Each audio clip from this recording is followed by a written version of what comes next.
નમસ્કાર દર્શક મિત્રો, ગુજરાતી 7 ન્યૂઝમાં આપનું હાર્દિક સ્વાગત છે। હું છું રીતિ પુરોહિત અને હવે જોઈશું આજના મુખ્ય સમાચાર।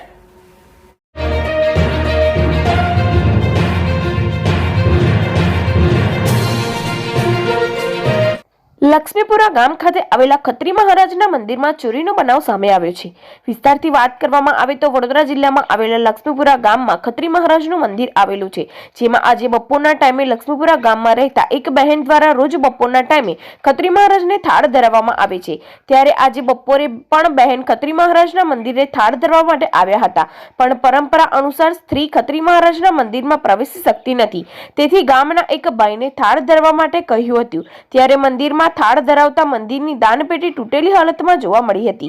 ત્યારે આ વાતની જાણ લક્ષ્મીપુરા ગામના લોકોને થતા ખત્રી મહારાજના મંદિરે ગામના લોકો મોટી સંખ્યામાં એકઠા થયા હતા। જી, આપનો પરિચય અને શું બનાવ બન્યો હતો? મારું નામ રમેશભાઈ જસભાઈ પડિયાર, લક્ષ્મીપુરા ગામનો વતની છું। લક્ષ્મીપુરા ગામમાં ભાથીજીનું મંદિર આવેલું છે।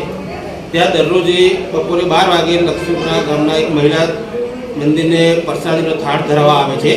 તે લેડીઝ હોવા છતાં એ મંદિરમાં પ્રવેશ નહીં કરી શકતા, એટલે અહીંયા અમારા ગામના એક ભાઈ છે, આ કાળીદાસભાઈ પૂજાભાઈ, એટલે એ લેડીઝને જોયા એટલે એ ત્યાંથી એમને થાળ લઈને અહીંયા મંદિરે મૂકવા આવ્યા તો એ આ પરિસ્થિતિ જોઈ કે અહીંયા જે મંદિરની દાનપેટી છે એ તૂટેલી હતી। દાનપેટી તૂટ્યા પછી એવું ખબર પડી એટલે એમને તરત જ ગામજનોને જાણ કરી કે ભાઈ અહીંયા આવો બનાવ બન્યો છે।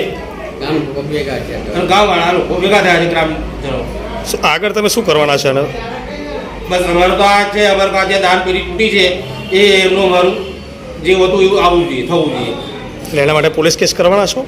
હા, જરૂર પડશે તો અમે તો ફરિયાદ બી દાખલ કરાવીશું। ધન્યવાદ।